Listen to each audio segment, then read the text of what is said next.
Welcome back to the Players Ball podcast for AT Aliens by AT Aliens, the number one podcast in Stankonia. I'm here with my co-host, MB. I'm your man, Alex the Great. Let's jump into some sports, man. Where do you want to start today? I think we should just start with a quick update on Alabama, since we talked about the GOAT retiring last time. Since then, a lot has gone down. They've hired a replacement, Kellen DeBoer from Washington. Since that transition has happened, a lot of players have gone. A lot of players have decommitted. And a lot of players have committed. A couple Washington players are following their coach down to Alabama. A couple guys thought about leaving, but decided to stick around, and that's just kind of the implications when the greatest ever to do it leaves. I mean, you're going to have some attrition. So Georgia has benefited a little bit from it. They got a new co-DC and defensive back safeties coach and T-Rob, Tavarius Robertson. With him, we were really hoping to get Caleb Downs, the guy who was his position coach, who recruited him to Alabama. We thought he would follow him to Georgia, but at the 11th hour, it just didn't happen. Ohio State came in, wrote the check, and that's how it went down. But it's part of the way things are nowadays. Players have to look out for their best interest, and sometimes a quick bag is what it is. He's going to be a first-round draft pick unless something catastrophic happens. So I don't think going to Ohio State over Georgia was like some life-altering decision, other than the fact that he's going to be making $1 million a year for the next 2 years, where Georgia doesn't really play that same kind of game. I've heard they offered him maybe $300,000 or $400,000 a year, which is still good money. But it's not a milli. It's not a milli. Right. It's not. But with NIL, I like Georgia's on that Arthur Blank that Arthur Blank page, man. Like, discount. No, we have a way of doing things. They want that. Pay that man. But I'm with that.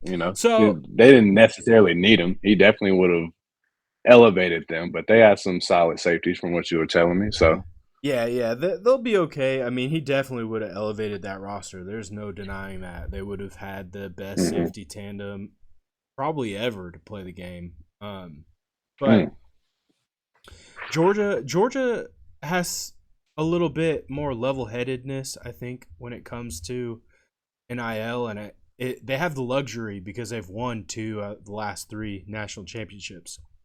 Other teams that are desperate are willing to go out and throw big money at some of these guys. And the way that Georgia looked at it in Caleb's case is they just hired T-Rob, and his salary is 1.3, so they're not about to pay one of their players $2.3 million. Yeah.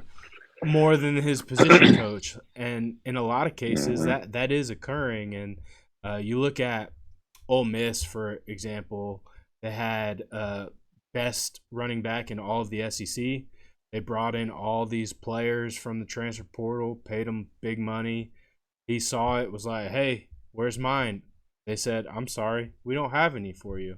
So he up and left and went to Ohio State. And that's just kind of the nature of the game. And I do think at some point it's going to break locker rooms, because you're going to have guys who've been playing for 3-4 years that have proven stats that are getting paid less than a guy coming in from high school, or even coaches making less than their players who really haven't accomplished anything yet in their career.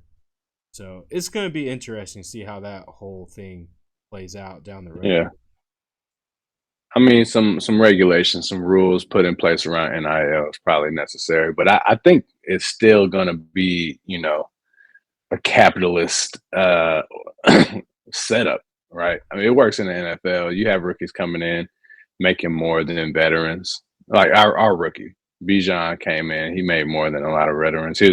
I think he was like a top 5 halfback per salary or per annual salary in the league. Right? So it's gonna happen, but a little more equity is probably going to do college football a big favor, right? So Yeah, I mean, at least in the NFL, you have like position, salaries within position groups, and then also basically base salary set by draft position, right? So there are factors yeah, that go into that are known, they're transparent. You walk into a locker room and you understand, right? It's not right, like this guy trying to recruit a high schooler who's a 5-star that they think is going to be the next hot thing, versus the 2-time All-American who's been here, blood, sweat, and tears, won titles for their school. It's just a different dynamic when you're talking about. 2-time All-American win those titles though. I'm not thinking that is that going to be the scenario that they're getting overpaid. No, No, they would be one of the higher paid players by NIL on the team, right?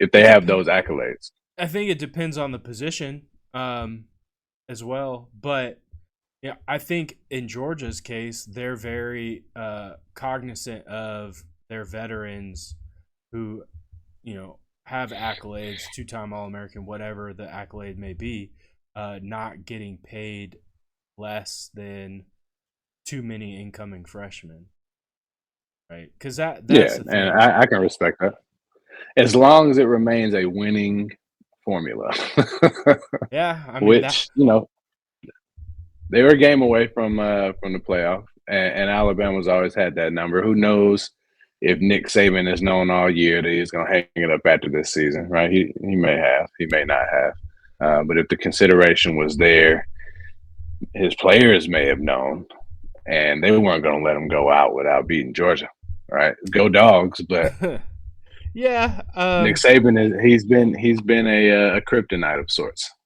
for sure. He's the only team that's beat Georgia in the last like 40 some odd games is Alabama Is twice. Alabama? Right. Yeah, Um so he's definitely our kryptonite, but as far as I know, he had not made the decision until 5 minutes before meeting with the team.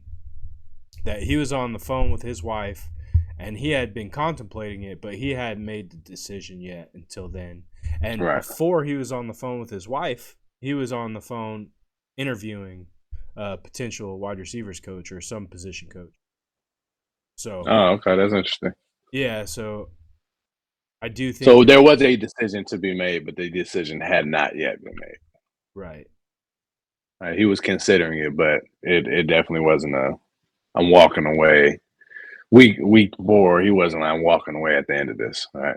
Yeah, and when he talked about it in his interview that he did, he said that this year took a lot out of him because he's not Mm, young anymore. He can't be up all night and then have all that energy in the next day. And then they struggled. They didn't really have a quarterback going in the season. He's had a lot of turnover and coordinators pretty much every year for the last 5-6 years, and yeah. he had to really get involved with the defense this year more so than the last few. And energy wise, it just took it out of him. And he said in the interview, he's like, if I can't go at it at the level that I expect myself to go at it, like that's how I know it's time for me to give it up because I'm not living up to my own standard I have set.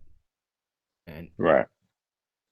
I commend him for that because too many people chase that title and then they try to go out on top and then they end up going out on the bottom. We're gonna segue to something like that when we transition to the NFL. But before we do that, man, I wanted to pay respects to, as you said, the winningest mascot in University of Georgia history, man. UGA 10. Q, Peter need to stay aka off. Yeah, yeah. UGA. AKA Q, the 10th Bulldog, English Bulldog, purebred. I don't know if Peter knows that that's how the dog's anatomy works. They have short noses. I saw a tweet where they were just coming at Georgia like, "How dare you have this dog?" Like they didn't create the dog, So though they would like to take credit for it. I don't know. That dog breed is very old, man. I don't know what Peter's getting at. They don't have anything better to do.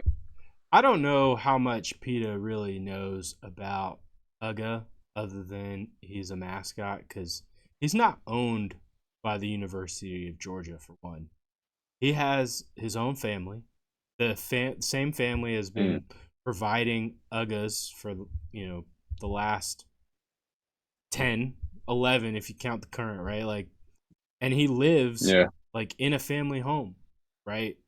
Like you or I in our house. Like he's a regular dog, and he's got a contract with the university, obviously, to be used as a mascot. And with that comes, certain obligations. But that is the most well-loved, well-taken care of Pampered. dog, He's a prince. spoiled dogs on the face of the planet. So to me, it's a ridiculous argument for PETA to come and beat the drum every time UGA's in the news and want the university to get rid of him as a mascot. It's just, it is what it is. I think sometimes it's just for publicity. They say no publicity is bad publicity. I don't tend to agree with that, but some people operate that way, and I can't help but think that that's got to play into PETA, because their statements are just completely outlandish. And before this, I hadn't heard anything about PETA in a very long time, from what I'm remembering. Right, so yeah, they wanted that. It feels like they wanted a little light. They saw an opportunity. They've been harping on these dogs for since they started using them. It felt like from what the tweet was saying. It mentioned decades. So the dog died. They found an opportunity to get their name back in the spotlight. But I don't know. That PETA is I think they tweeted has the glow that it formerly did.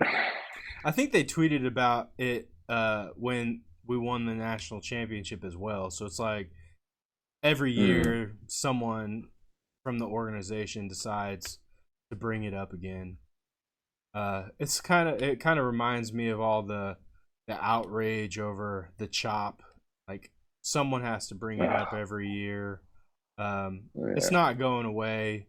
And if you really wanted to, if you really cared to do the research and see how these people are living or how these dogs are living, and in the Braves case, the relationships that they have with the Eastern Band of Cherokee and all that stuff, and I think all the fake outrage would disappear. But people just need something to be mad at.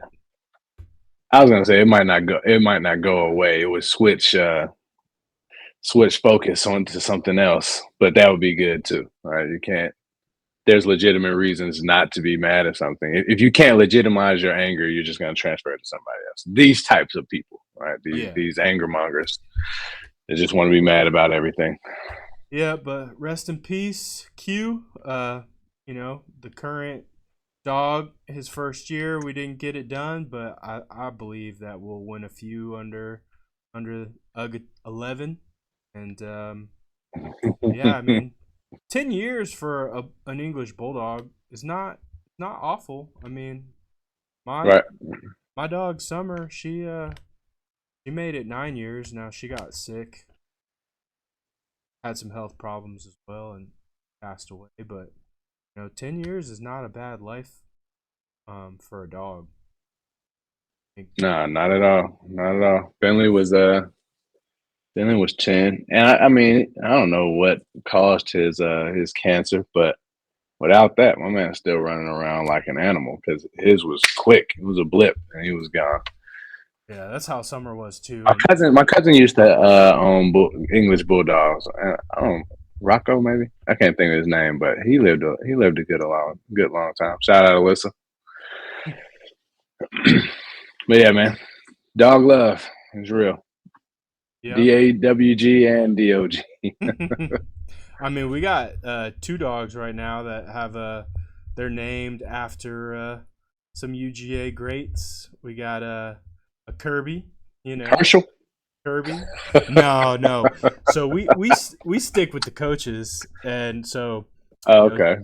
Tilly's dog is Kirby, and then Hmm. he's a bulldog mix, and then we have our youngest dog. He's like a little over a year old. His name is Wally Butts, and he's named after Wallace Mm. Butts, also a historic head coach at the University of Georgia. The athletic building is called the Butts-Mere Hall. Wally Butt Butts. smear. Butts-Mere. Okay. I think they knew what They probably could have did a little better with that. I think they knew what they were doing. But it's named Yeah. after two coaches, Butts being Wallace Butts, and that's where our Wally Butts gets his name. So I saw a lot of the Is there ever going to fans. be a Mark Rick? Maybe. I don't know Yeah, that. yeah. I mean, he never brought the big one in, but he had a lot of success at Georgia. Oh yeah, I loved Mark Rick. When they were talking about getting rid of him, the only person I was like I'd be okay with was Kirby Smart. But Mm. you know, it worked out that way, and it's been a blast since. The ride's been long, but it's been a steady climb, and feels like I was gonna say it feels like it's just at the beginning still, right? Like it hasn't been. How long has he been the coach? I 6 think years? 7 years, 5? yeah, 7? longer than any Falcons head coach has made it. Oh, jeez, that's a nice transition, right? So we got some breaking news today. Falcons hire a head coach, not the coach that I thought they were gonna hire.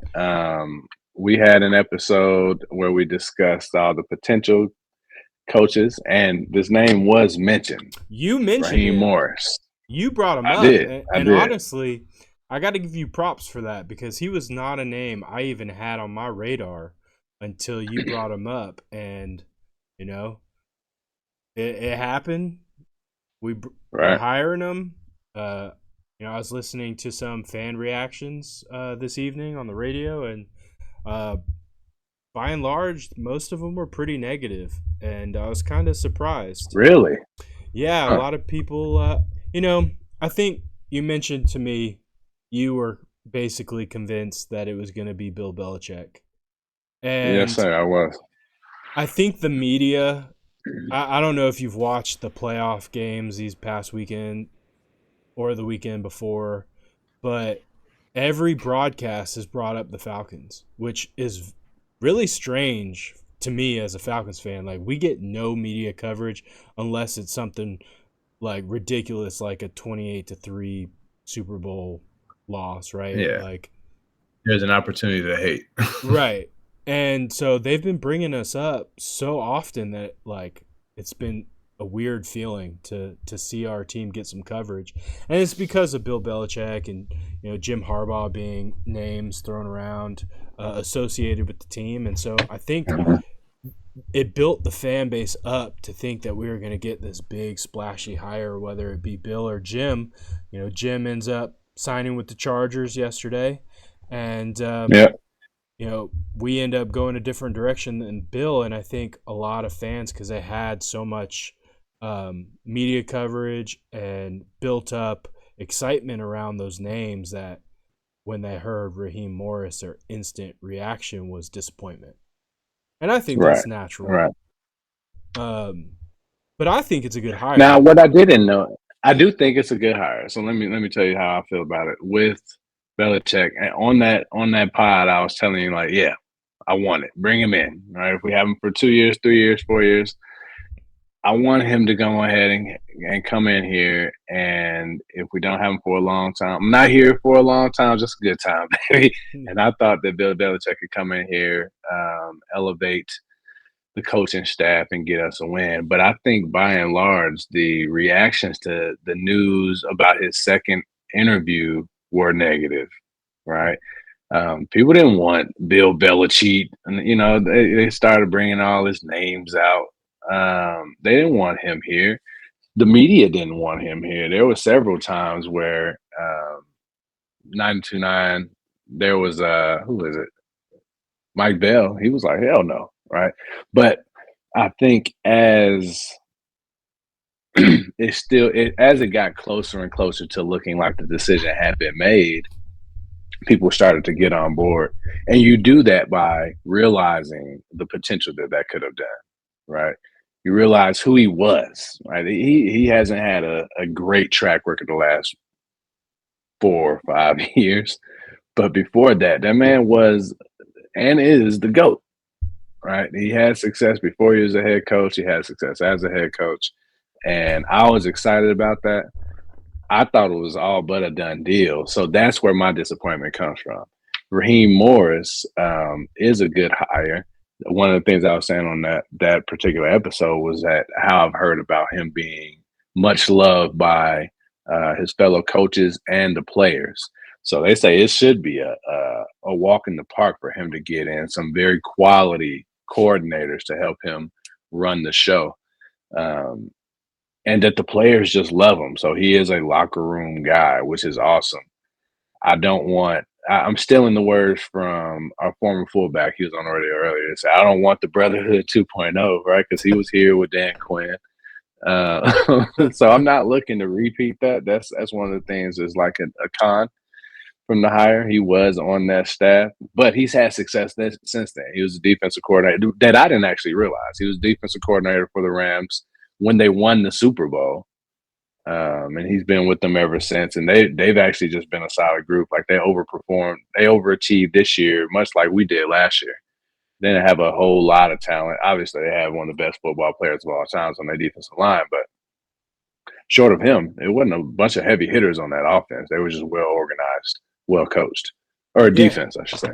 Yeah, so I would say a major plus for me with Raheem is outside of the current, the coaches that were available that were head coaches last year that are no longer with their teams. Outside of those people, he was the only current coordinator that we were looking at that has head coaching experience, right?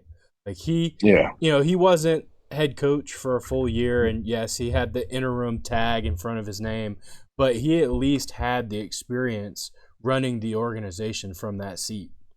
And he was head coach in Tampa for it wasn't a long period of time. I think it was a handful of years, but he had the head coaching job in Tampa for a period many moons ago. But that was a box that I wanted checked. I wasn't trying to bring in a coordinator and grow with them. That's why I was so high on Bill, was I know he's done it. He's done more than what I was hoping he would be called to do here, right? So yeah. Well, Raheem's last stint as interim with Atlanta, he went 4-7, so not a great outcome. But those teams, man, they had some deficiencies. I think we're personnel wise much more equipped today and have the financial situation that we can go out and actually build a roster to his standard. I will say some of the points that I heard that I do somewhat agree with is, as a defensive-minded head coach, you're going to hire an offensive coordinator, and if that offensive coordinator has, success, they're going to be hot coaching candidates for future jobs. So you may have that seat kind of have a revolving door of such, where you have to worry about, if your OC has success, someone coming in and taking them from you. And I do think that is more often the case than with defensive coordinators, right? The league is an offensive-minded league. A lot of teams have offensive-minded head coaches. We just got rid of one. And so a lot of the names that we interviewed were offensive coordinators on teams that are having offensive success. So I definitely see that as a potential negative. But hopefully we're talking, 2-3 years before someone after our Super Bowl. Yeah. After our Super Bowl victory. honestly, that point that I was just making is what kind of really stung about that Super Bowl loss, right? Like Dan Quinn put Mm, together a hell of a staff. He had um, Kyle Shanahan running the offense, second year, almost hmm greatest show on turf. You know, highest scoring uh, offense. Crazy numbers. Yeah, and then you know, Personnel was sick too, though. That was per that was a very good specialty group, not special teams. What am I trying to say? Position players. yeah, we had some good players on that roster, but I will say a lot of them returned that following year that went to the playoffs and just couldn't get it done. So a lot of Yeah, stars had to align in that 2017 season, and one of them was the offensive line health. But I think the other one was having Matt LaFleur coaching Matt Ryan. He was MVP, right, that year. hmm So having that dedicated QB coach that knew what he was doing was huge in a veteran's yeah, development and performance. And then Kyle Shanahan and his kind of offensive prowess, calling plays and designing things up to best suit the personnel we had. So it just stung with Kyle getting poached, during that yeah. run. And you definitely felt it the following, 2 years. Sarkisian came in and tried to just It's imitate terrible. what, yeah, he tried to imitate what Kyle was doing and just couldn't do it. But we lost a lot. We lost Kyle. We lost Matt LaFleur. Um, that staff kind of got picked apart. So hmm hopefully with Raheem Morris, we don't run into similar situations. But anytime a team is having success, you got to worry about the coordinators being, Picked candidates off. for other jobs. But speaking of coordinators, here there's a high possibility that they bring in the current quarterback coach from the Rams to be offensive coordinator. So Mm. I don't know much about him. I know he coaches Matthew Stafford, another DGD. Um, but beyond that, I don't really know, and I don't really know how much coaching Matt Stafford needs. Uh, so Right. yeah, we'll see. I'm excited about it. I think it's a good hire. Um, It's a domino that fell that had to fall. I am excited about it. I want to see Raheem Morris have a lot of success. But there is another domino that needs to fall, and I don't know where. That's one where it seemed like the thought was that we draft, right? But the more these mock drafts have come out, the less it's showing that the Falcons will be in a position to draft one of the top 3 or 4 quarterbacks. I don't know what we do there. I I just wanted to be a thoughtful decision, right? Whether it's bringing in, say, a Kirk Cousins or trading for a Justin Fields or drafting one of these young guys. I want it to be explained after the fact, and I want it to make sense to me, right? Why we chose to do what we did. I know that there are a lot of options, and depending on how the dominoes fall, things can change in an instant. But I just want to be I want assurances, right? They're not going to be able to guarantee success, but I want some level of explanation of how the decision was made. Make me you feel good about it because obviously they're in a position to do it because it's the job. I don't have the job, not yet. yeah, you want some transparency. I want some And transparency. I appreciate that. I definitely do. I think that it's a intriguing situation, and I trust that we have the right GM and hopefully head coach to work together to make those decisions. Because you could go Justin Fields, right?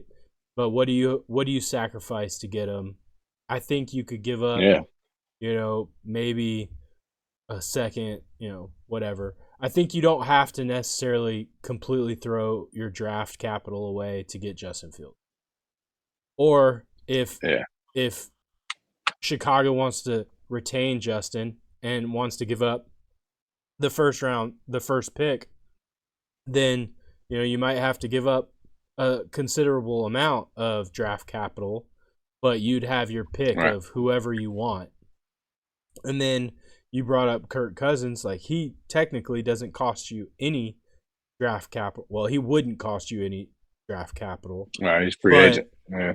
But you don't know what kind of salary he's going to command. And one thing I don't want to do is get into a situation where the quarterback position is occupying 25% of our salary cap, because we've been there, done that, and it didn't turn out too well. So it did not. and you look at the salaries you look at the QB salaries around the league for veteran quarterbacks, and you're talking $40 million a year. Now I know they can play with how they structure deals to make the cap hit not so hard. I don't know that he would command 40 at this point. You think he would get 40? I don't know. Right. Like Patty Mahomes is at like 50. Who's behind him? Joe Burrow, or above him? Joe Burrow got paid. Dak got paid. Lamar got paid. He's not in that group anymore, right? And they're in that 40. If it's 30, $10 million is a lot of money. I don't know what we can afford. 30 million still seems pretty hefty, but if we're getting a quarterback that can come in and give us that leadership at that position that we have lacked for many moons, maybe it's worth it, especially if you do structure that correctly. Yeah, I mean, we'd have to do a deep dive into the current roster. I know they had a lot of guys in on 1-year deals last year, so there are going to be a lot of potential holes to fill.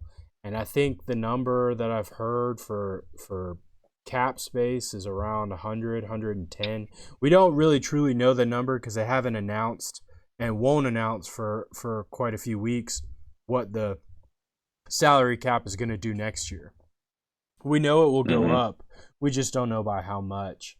And so that will play a role. I know we spent a lot of money on defenses. The article that I was reading said that of the defensive starters that we have now, only 2 of those players were on 1-year deals. Bud Dupree, I know we had some other players on 1-year deals for sure on the offensive side, but Bud Dupree and Calais Campbell, they led us in sacks, right? So it wouldn't be a non-loss; it would be a loss, right? But if they sign a 1-year deal, then maybe they'll sign another one.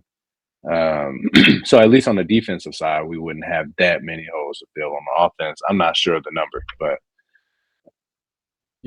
obviously you need to draft well to plug some of those holes, and then we do have some money to spend. We don't want to spend. I'm in full agreement with you. I don't want to spend all our money on Kirk Cousins.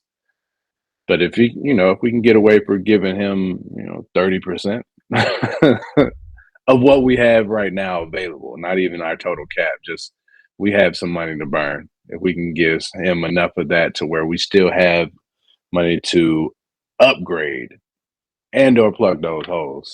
Right. I'm in, I think. Yeah. I would want it to be a shorter term deal too, and I don't know that that's something that he would be looking for because it's probably going to be his last big contract. I'm not fully out on Captain Kirk either. I think it all just depends on how the money shakes. I do think that he's the best, much better option than anything we have on the roster currently. So that's not hard, but he makes our team better. So I would be willing to take day one. I'd be willing to take him for the right amount of money. But yeah, I don't know. I don't know what we'll do on the defensive side of the ball. I think we'll have to wait till they do an official announcement or press conference to introduce Raheem. But I don't know if he'll be coaching and calling the defense, or if he'll hire a DC. Obviously, he'll hire a DC. He'll hire a DC. But is it just a figurehead, or is it someone actually running the defense? So that'll be interesting. No, 100%. I've been seeing in a lot of the drafts we are now set to pick up an edge rusher. I've seen two guys in particular. I can't remember either of their names right now, but with the quarterbacks going as quickly as they do, and Marvin Harrison Jr. being gone, that's where it looks like that's where they think we need the most help. I'm not against that. I would actually take a trenchman on either side of the line. Yeah, I still think. I mean, we talked about it. We still need a bona fide pass rusher, right?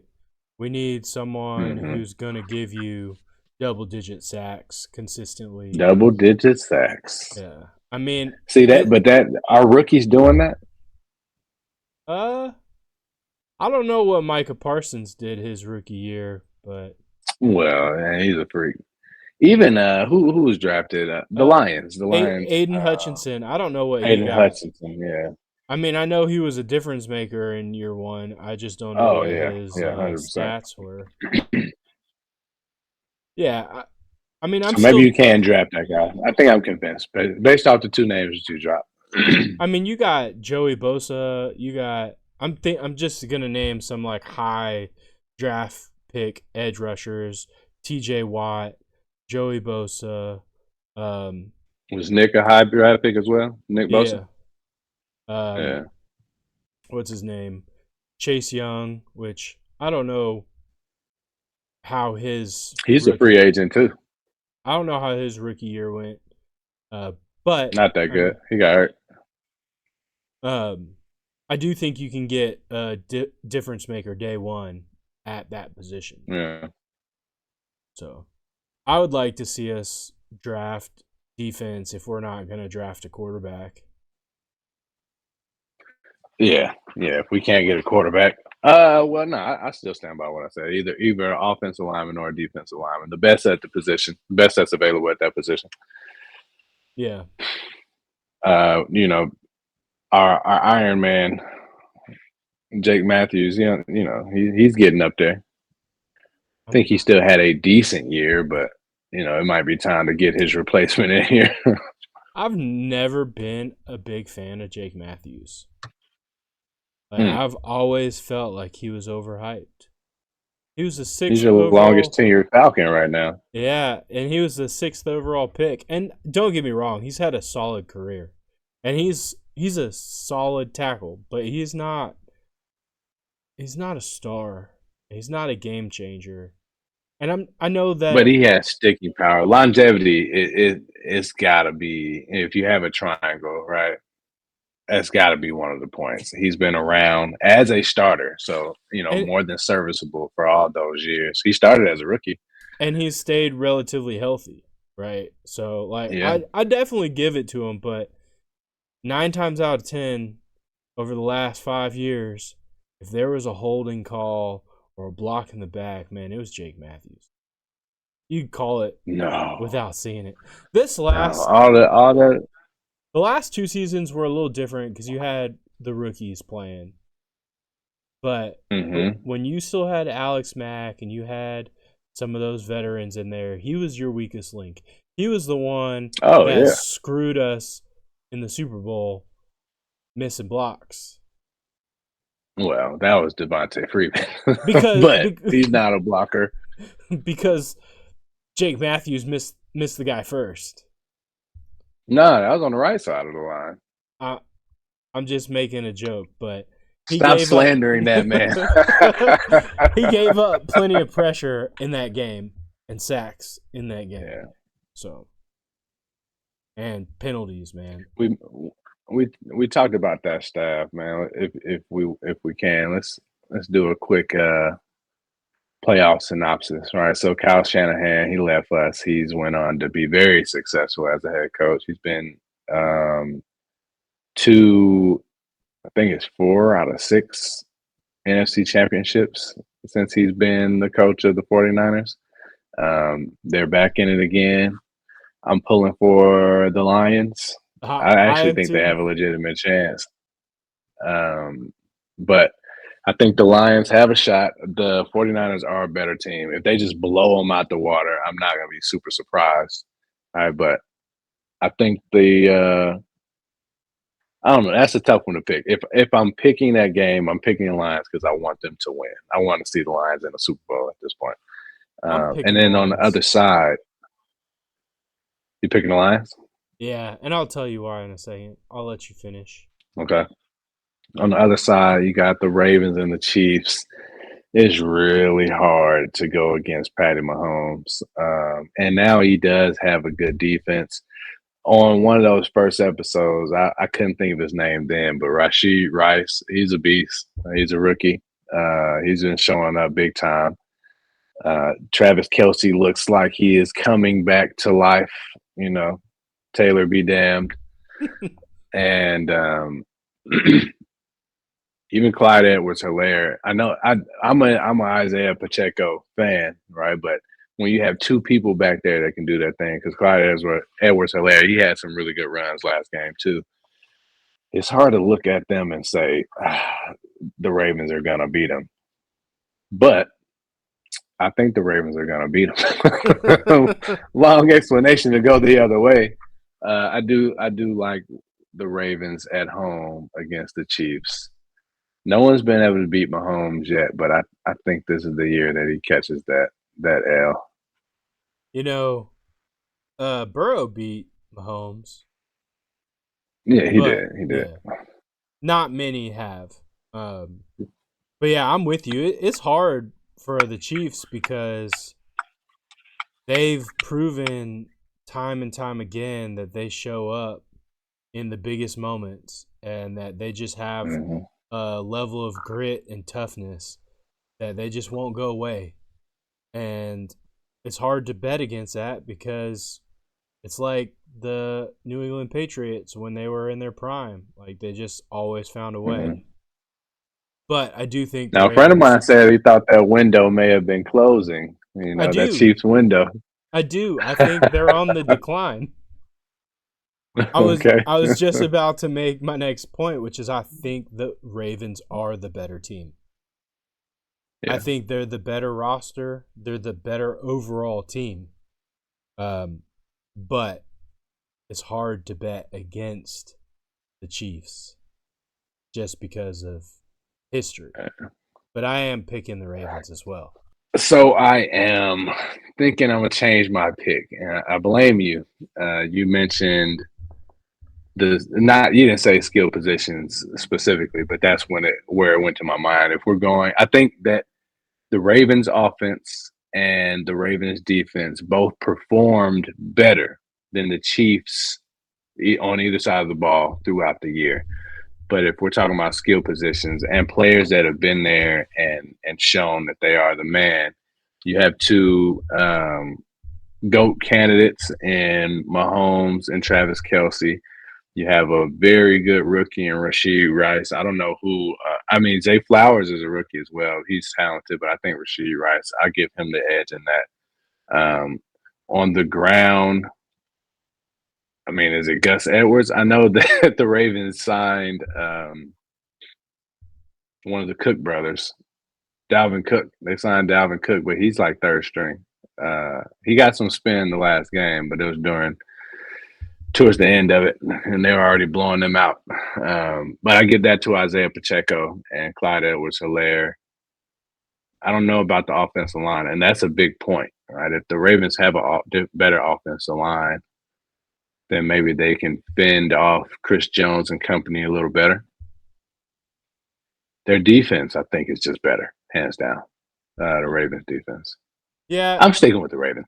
I say all that to just go back to the Ravens. Right. I just think if you look at performances over the year, like, there's no denying that the Ravens have been the better team. But you have Mahomes and you have Kelsey, as you said, and they're winners. And I would not be shocked if they win, but I am pulling for Lamar. I am pulling for the Ravens, and I am pulling for the Lions. I do think that the Lions have a much better shot at this than maybe some people believe. You know, I'm not a Brock Purdy super fan. Like, I think he is a decent quarterback. He's better than any of the Falcons quarterbacks, but again, that's not hard. I do Right. think that Christian McCaffrey and Deebo Samuel make up for a lot of his inefficiencies or deficiencies, I should Mm-hmm. say. And they have enough weapons around him to cover up his mistakes. But he looked awful against the Packers, like overthrowing people, Yeah. just terrible. And maybe that was just an off night, and maybe I'm a prisoner of the moment and recency bias, but I was not impressed. And I think, we don't know what the health is of Deebo Samuel going into this game. And I Yeah. think that's a big question mark. And I think more than anything, he's going to be in as a decoy. And if they figure out he's just a decoy early, then, it's going to be tough sledding for the 49ers. And you can't help but love what Dan Campbell is doing and that team and the energy and the Mm-hmm. vibe and just a city that needs it. And it's like Atlanta. They need a Yeah. championship. So Yeah. for that, I'm gonna roll with the Lions and the Ravens, and we're just gonna have the zoo Super Bowl, the battle of the animals. The Lions and the Ravens. Oh my. Yeah. Yeah. No, I think I think a lot of what you said about Brock Purdy is spot on. I agree with that. Fantasy football is not real football, but I had him on my fantasy football team, man. So it was not just recently that he's had those off nights, right? He has several of those during the season. You know, multiple 3 interception nights, right? Other nights where he just was missing. He wasn't throwing it to the other team, but he wasn't throwing it to his team either.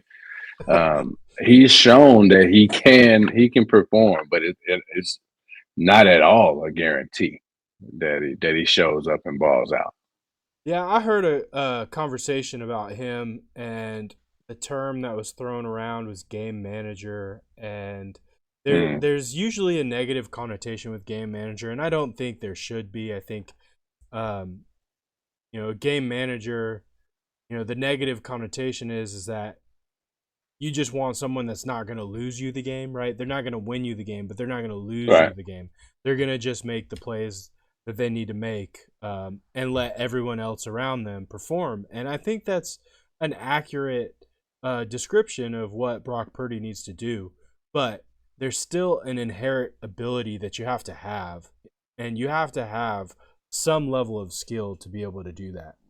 Stetson Bennett was a quote unquote game manager, but he had to be able to make some of those difficult throws. He had, to show his speed with his legs, his athleticism. Like, you can't just be, Joe Schmo off the street and be a game manager, so to speak, and be a winner.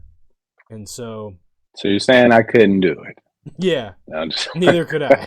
no, I could not. All right, no, I wouldn't even be close to it. But yeah, I do think he's a game manager. He's middle tier quarterback. He's not a superstar. Mm, And honestly, for his situation, a middle tier quarterback should be is enough. fantastic, right? All right. Mr. Irrelevant, Yeah. last pick in the draft, was third string going into was it last year or the year before? They all run together at this point. Mm-hmm.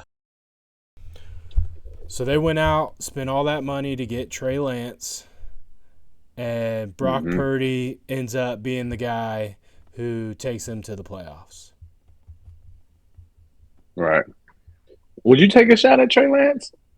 Would I? I don't know. So he never got enough run to really know what they had, right? What you have? Yeah. Obviously, because they rolled with Brock Purdy, they must have thought that Trey Lance wasn't the guy, especially with how much they spent to go out and get him. Like, I can't imagine how you could justify how much you spent on him and you still roll out Brock Purdy, unless you're just, riding the success that he had before he got injured last year. So I think a part of it is John Lynch willing and dealing, right? He just seems to be a hell of a GM. So you do lose a lot to get him, right? But when he does get that opportunity, Jimmy G goes down, he comes in, and then I think he played a quarter before he was hurt, and he has not played a snap since. But in that offseason, I think I'm remembering this correctly that John Lynch recouped a first rounder from Miami when he sent Raheem Mostert over there. I know he got not all of it, but he got some of that pick back. And maybe Brock. I mean, I don't think game manager is an inaccurate description of Brock Purdy. I do think it has some negative connotation, or you're not the guy. You don't lose us the game, manage it. You're still a professional quarterback, right? You played the position and you get paid to do so. So, you're better than 95% of the world at what you're doing. You just aren't in that 1%. But that said, he has had some very good games. The people around him, to your point, the personnel around him is stellar. A game manager can go in there and win with that team. If they had like a baller, there would be no doubt that they were championship contenders year in and year out. And they're not too far from that, right? A lot of people consider them that at this point. They built up that team. But we were talking about Trey Lance. Maybe he gives Dak a run for his money, man. Everybody's tired of Dak and Mike McCarthy. I was like, you have enough seasons of winning 12 games and just blowing it in the playoffs. I mean, do you start all the way over for that? I don't. I don't know. I think it's kind of funny because, Dak got all that offseason heat for all the interceptions he's been throwing, and then he had a fantastic year. I think he lit it up. He went under the predicted interceptions for him, and then in that playoff game, he threw 3 or 4. So hey, wait a minute! I'm not supposed to be throwing interceptions. He saved them all for the most critical game of the year. I just think it's hilarious. Yeah, I don't know. There was news that like CeeDee Lamb's mom who was talking about Dak and Michael Parsons' brother was coming at Dak's throat. Yeah, I don't know what you do either. But as far as Trey Lance goes, I think if you could get him, like if he wasn't on a roster and you could sign him to like training camp and let him go out there and peak and compete, heck yeah, I'd bring him in. Why not? Kick them tires. Yeah. We'll take every. He likely beats out Dez. Yeah, talking about interception. It was kind of wild. Yeah, there was in the last mock draft, one of the players that they have going to us is the edge rusher from Alabama. Yeah, I can't think of his name. Man. You know his name? Yeah, I do. And of course, as soon as you said it, Dallas Turner. Dallas Turner, yeah. I would. One of his big sacks is Dez. Dez like fumbles. I was like, of course he fumbled in this moment, right? He's doing that Alabama Cincinnati playoff game, and yikes! I would not mind Dallas Turner as our pick. He's solid. Like I'd put him in the same conversation as like Will Anderson, who had a solid year for the Texans. So I would not mind a Dallas Turner draft pick for the Falcons. But he looks really slim, like a hooper, more than a baller. Yeah, I don't know what his official position is, but I think he falls into that outside linebacker kind of long, skinny, fast. Like Vic Beasley-esque. Yeah, with more heart. Yeah, he definitely didn't have a whole lot of heart, but he was a more of a wiry guy at a defensive end position. I don't want to go too deep into it, but Vic Beasley lost his dad shortly after or sometime around that Super Bowl. And I don't know this to be true. This is just me speculating, but I think when he lost his dad, he lost his passion for football, and it was just a job for him. It was a means, and he didn't put the work in. Missing mini camp and stuff after not performing. It was a bad look, and I hate it because he's a local guy. He's from my area in particular. Like, his jersey's hanging up in my kid's elementary school. Like, yeah, that's nuts. You drive, towards town, and it's like home of Vic Beasley Jr. And so, like, he's beloved here. He's still around. He has property around here. I hate it that he didn't end up living up to the expectations. Nothing on him as a person, but I do think he lost a bit of his passion for football, or at least it seemed that way from the outside. Yeah, I'm blessed we both blessed to still have our parents around. I can't imagine what that's like. I know we had, had some friends that went through that, so it changes your life from what I've seen looking from the outside. So that, I mean, that I would definitely think that theory holds water. We'll never know unless you see him at the grocery store and ask him, like, "Hey, man, what happened, man? Was it your dad? Was it your dad?" We'll never know unless he comes out and does like a little docu-series or a documentary, and they ask him about it. But I don't think he was enough of a figure. Career did not have the juice for that. He's not getting a 30 for 30. But it's interesting though. Someone who is an Atlanta sports icon who's having quite a good year, Trae Young, coming out tonight with the All-Star team rosters, and Trae is not on the starting five. I want to know what your thoughts are on that. I think there is a smear campaign actively going on between the coaches and the players. Like, obviously, I'm being a bit hyperbolic, right? Maybe it's not a smear campaign, but there is a distaste for Trae Young across the league, right? You had the rule that came into play maybe 2 years ago. They said it was James Harden, but it definitely was geared towards Trae Young. Trae Young was leading the league in free throws shot, or I think he was actually second to James Harden. And it didn't change, right? He's a little man who drives to the basket. He's going to get fouled. He's going to the line, and he's a baller. I don't understand what the issue that people, be that the players who get 25% of the vote or the coaches who get 25% of the vote, have against him, right? There was an Olympic list that came out, the opening Olympic list, and there's only going to be, I think, 13 people or 12 people that make the team. There was this list of like 25 players, and he was the last player.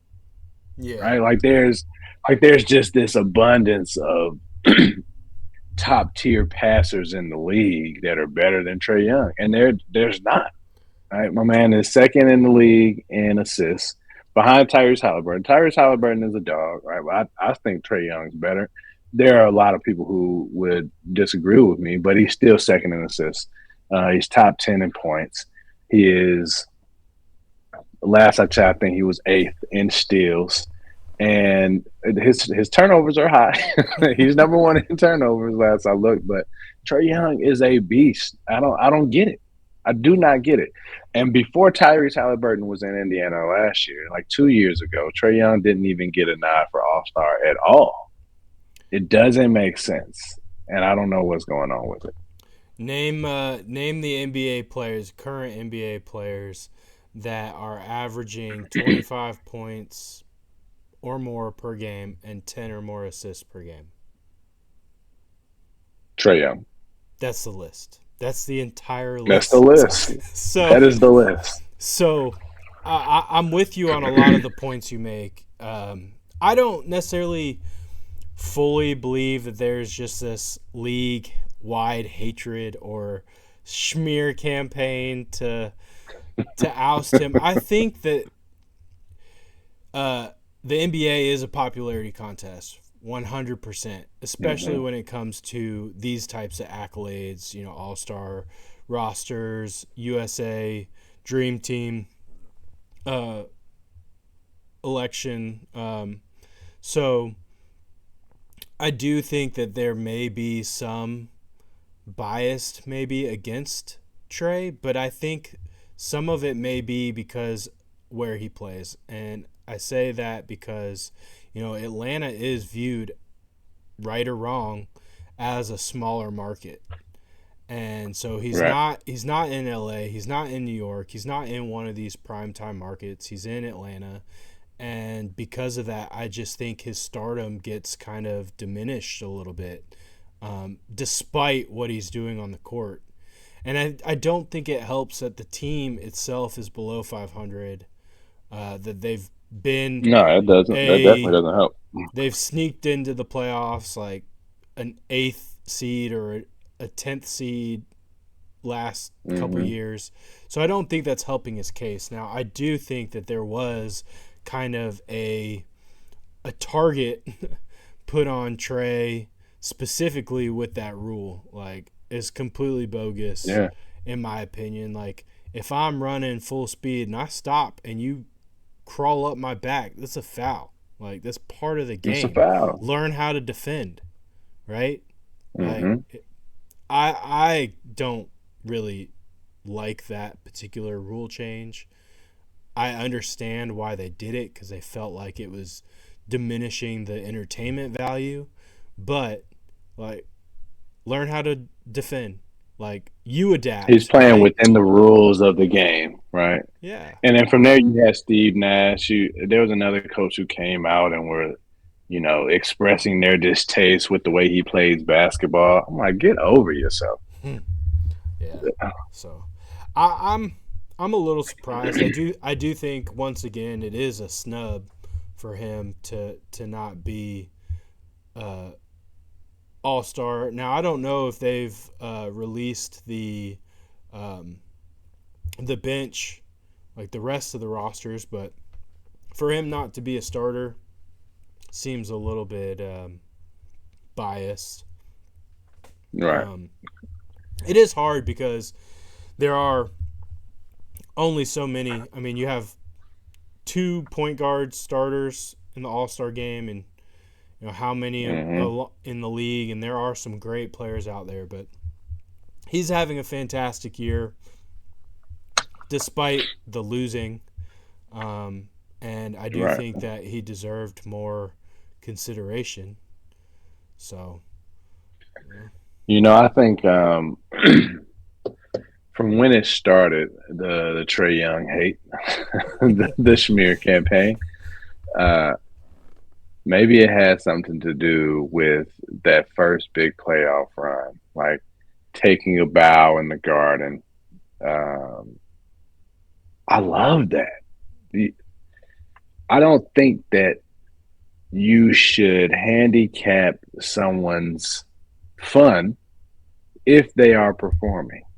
He didn't take a bow after losing a game. He didn't take a bow after going 1 for 30 from the field. He balled out. He hit the game-winning shot to close out the Knicks in that series, and he took a bow. There was more that he did in the Philly series, but there again, that's another. If you don't want me to do stuff like that, stop me, right? But that put this villain thing on Trae Young, and maybe there's just some residual hate from that, right? He's better than a lot of people in the league. He's getting a lot of shine, but then when you call him a villain, some people were going to start to believe that. Maybe that's it. But NBA players that's a very small group of people, right? That do that belong to that organization. They get 25% of the vote. Coaches get 25% of the vote. The fans get 50%. I voted for him a couple times. I know he was high. I think he was second in guards at one point. Popularity contest for sure, because Dame Lillard was number one. But is he more deserving than a Donovan Mitchell? Yeah, I think so. Tyrese Halliburton, his team has a better record, so maybe put him in there. But I don't know. There's something else going on. It's not his performance that's keeping him out of these opportunities. I saw a Bleacher Report poll, and I'm sure the values have changed since I saw it, but it was like, out of these three players, who was the most snubbed, and the one that had the most votes at the time was Jalen Brunson. And Trae was like third or fourth in votes for being snubbed. And I'm like, all right, this is getting ridiculous. Yeah, Jalen Brunson, solid guy. Don't have nothing against him. He's a winner. He won in college, and he has the Knicks on the right path. But he's not Trae Young. He's not even close. Yeah, so. The losing doesn't help. You did make that point.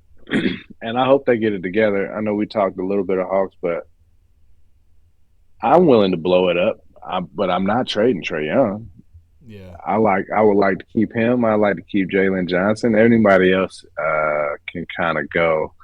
I think I don't know how to evaluate the Quentin Snyder term so far. Right? There is a player that I'm a huge fan of, Adrian Griffin, that he just doesn't play. He doesn't play him at all. He's out of the rotation, and my man is instant offense. Like, you put him on the court, he's gonna score, and that's a lot of the times what we need. Do we need more offense? Do it. No. I mean, I think we're highly ranked in offense. We need more defense, and he is I don't know. He hasn't played it all this season. Who knows how good his defense is at this point? But I'm sure he wasn't a lockdown defender. Right? Neither is DeAndre Hunter at this point. Get that guy out of here. I was just gonna say, man, maybe we have another offseason addition by subtraction and just get D Hunter out of here. I've been hearing a lot of rumblings about the Lakers wanting DeJounte. Right? I wouldn't be opposed to putting DeJounte in an opportunity to win so that we can have another reset. I don't know what it's going to take. But you had to take Trae Young and you build. He is your centerpiece. He's your cornerstone. You build around him. You build a team that makes up for all his inefficiencies and builds upon his wonderful attributes, that being facilitating that rock and scoring.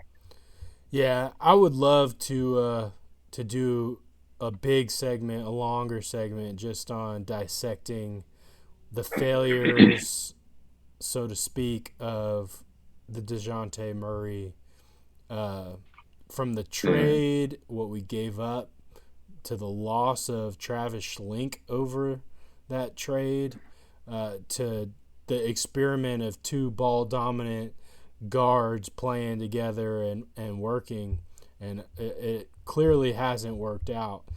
And then just the current GM, Landry Fields, believing that the value of DeJounte is much greater than what the rest of the league is willing to value him. And really that's what's kept a trade from taking place up to this point, right? That may change. They may find a deal that they feel comfortable with, but it's quite clear that what they initially were believing his value is not what other teams are willing to pay, or he would have already been gone. So I think the Lakers specifically, they were trying to do a one-on-one with the Hawks as far as the trade was concerned. The Hawks wanted to bring in a third party, not because the value of the trade was too small, but they felt like what we would get, because the Lakers would be giving, according to the Sham, the Lakers would be giving us D'Angelo Russell. And that's another guard who needs the ball in their hands to be successful. So, it's trading one for the other. And it's not, I don't believe he's on like an expiring contract. right? So you'd had to deal him again unless you had that third team in there initially. Um, so I can see that, but they do think that there's a potential of bringing a third team in. There, a part of me feels like so right now Trae Young hasn't played in 4 games. DeJounte has been showing out, returning to form a bit, not in a winning fashion. Well, no, he Trae Young played in one of the game winners he hit, but I watched the Miami game on Friday. That's crazy. That was a week ago already. But he hit the game winner there. Incredible shot. Part of me feels like maybe Trae Young is sitting a little longer than his headache will require, His so headache. that DeJounte, His concussion, you mean? DeJounte, his headache, You his savage. migraine will require because it gives DeJounte the opportunity to show his value, right? If he's on the court without Trae, he's already back to doing like 24, 7, and 7. A lot of teams would be willing to take that on. I like that Now, if he's on the conspiracy. court with Trae, it looks like 23-3. That's not the same. That's not the same player. I like that conspiracy theory. I'll bite. That could be Yeah. some dealings going on. But I don't really feel like DeJounte ever really lost form. It's just they just don't coexist very well together. Yeah, You know, absolutely. But I he's think still a the baller. world needs to see that though.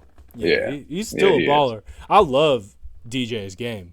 If you were to tell me that we were going to keep DeJounte Murray and get rid of Trae Young, I wouldn't be mad at it. I would say that's kind of silly. Yeah, Like okay. I All do think right. I think it's a downgrade, but I do think you could build a team around DeJounte as much as you could build a Mhm. team around Trae.